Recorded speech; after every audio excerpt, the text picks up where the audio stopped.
Assalamualaikum warahmatullahi wabarakatuh. Kali ini kita akan mereview pertemuan kita kemarin mengenai dokumentasi legal perbankan.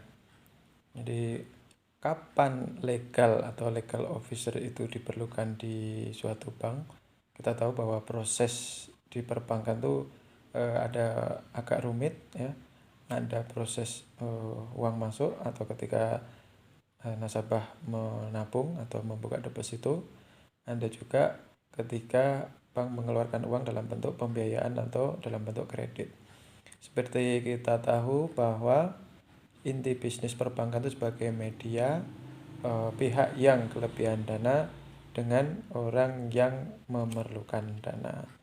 Nah, di sini berarti kita mengetahui kalau untuk masyarakat ya yang kelebihan dana dia bisa menabung atau bisa membuka deposito di bank.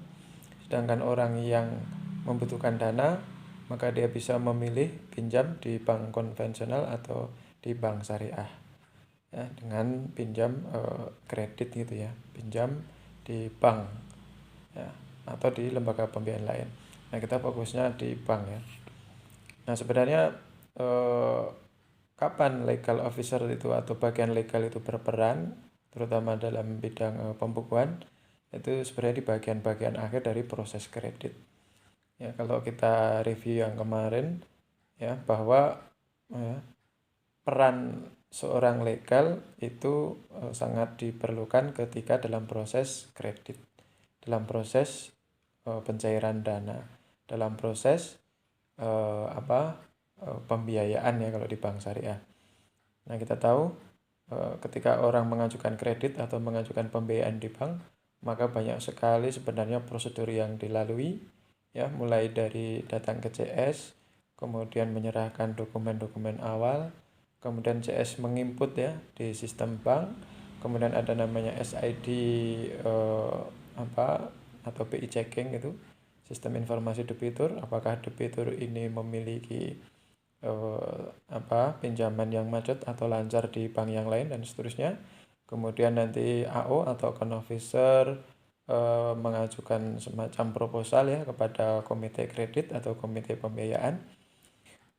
Di dalam proposal itu AO menjelaskan mengenai kebutuhan nasabah, kemudian menjelaskan mengenai pendanaan nasabah, apakah kira-kira kalau nasabah ini dipinjami misalnya 100 juta dia akan sanggup membayar atau tidak dan seterusnya. Kemudian di dalam proposal itu disampaikan mengenai jenis akunan, jumlahnya berapa. Kemudian akunan itu nanti akan disurvei oleh tim survei atau surveyor. Nah, kalau sudah nanti disampaikan dalam rapat komite kredit biasanya, atau kalau di bank syariah komite pembiayaan, atau di bank yang lain itu hal yang mirip seperti itu. Di dalam komite kredit atau komite pembiayaan itu berkas nasabah kemudian dicek ya, berkas-berkasnya, kelengkapannya, jaminannya dan seterusnya.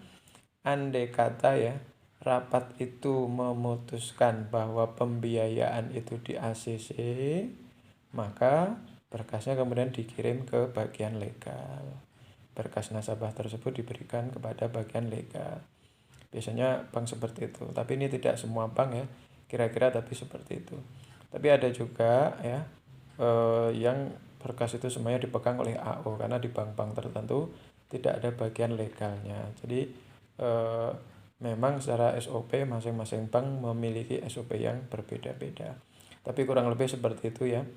Prosesnya mulai dari datang ke CS lah, kemudian diproses oleh AO, account officer, dibantu oleh admin kredit, kemudian dirapatkan dengan direksi atau dirapatkan dengan manajer, kemudian diputuskan. Jadi keputusannya bisa kreditnya itu di ACC atau tidak di ACC.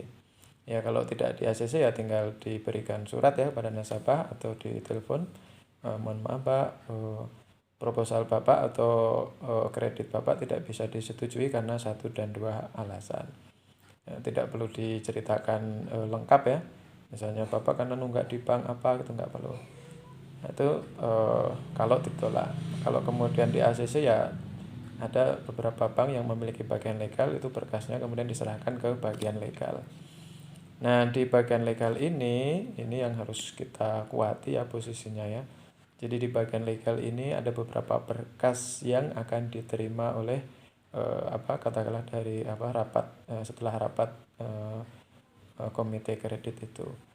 Yang tentu yang pertama adalah mengenai identitas nasabah. Identitas nasabah, yang kedua biasanya berkaitan dengan jaminan ya. Jadi kalau legal yang paling penting dua itu, identitas nasabah dan identitas jaminan. Ya kalau identitas nasabah berarti ya atau identitas pribadi itu nanti kita bagi dua lagi. Kalau yang pinjam itu orang, berarti yang diperlukan adalah KTP, KK, surat nikah, NPWP. Ya. KTP, KK, surat nikah, NPWP itu dokumen paling mendasar. Nah, kemudian kalau berkaitan dengan agunan apa? Ya agunan ya tergantung apa jenis agunannya. Kalau mobil ya misalnya BPKB ya. Kemudian kwitansi kosong, jual beli kosong. Mungkin ada lagi bank yang mensyaratkan adanya kunci duplikat. Nah, kemudian kalau di jaminannya adalah rumah, berarti yang diberikan apa? Misalnya asli sertifikat, akta jual belinya, IMB-nya. Kalau di Batam kita tahu agak berbeda ya. Ada SPC, surat perjanjian, ada escape, surat keputusan, ada fatwa planologi ya. Kemudian ada faktur tagihan WTO, ada pembayaran WTO, ada IPH dan seterusnya. Ada PL ya, penetapan lokasi. Nah, itu semuanya harus dicek satu persatu. Jangan sampai ya apa dokumen yang kita perlukan nanti dalam pengikatan kredit ini ada yang terlupa. Karena dalam praktek ya kalau ada satu dokumen saja itu yang lupa, kemudian kita minta ke nasabah ya, selama uangnya dari bank itu belum cair kepada nasabah, maka dokumen itu lebih mudah untuk diperoleh. Tapi begitu ya 1 jam ya atau 1 hari setelah uang itu cair ke nasabah, kemudian baru kita minta berkas ya, misalnya NPWP saya, Pak, NPWP-nya tolong Pak di WA atau dikirim karena kemarin ternyata setelah saya cek lagi lupa tidak ada dalam berkas. Itu bahaya sekali.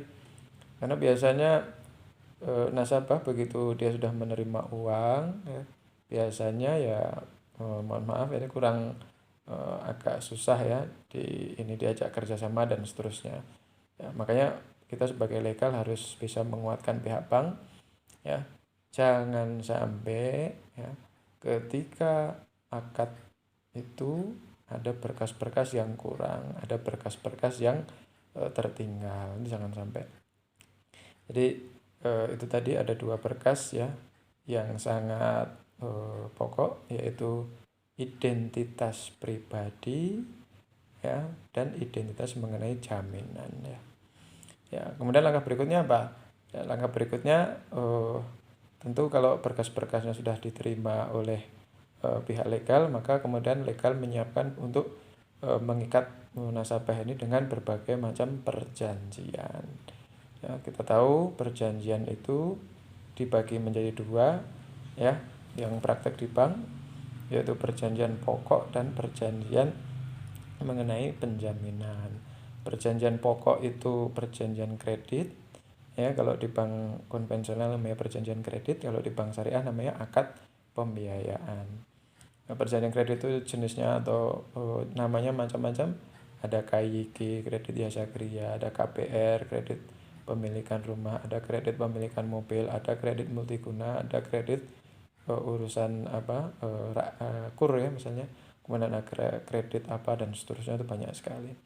Kalau di syariah biasanya namanya agak ke Arab-Araban itu, misalnya akad ya, akad pembiayaan murabahah atau jual beli, kemudian akad musyarakah, kemudian akad mudarabah, kemudian akad ijaroh dan akad qad dan seterusnya. Jadi itu mengenai perjanjian pokok. Nah, kemudian selain perjanjian pokok tadi adalah perjanjian berkaitan dengan jaminan. Apakah jaminannya mobil, rumah, mungkin kapal, deposito dan seterusnya. Baik, itu dulu. Nanti kita lanjutkan ke sesi berikutnya.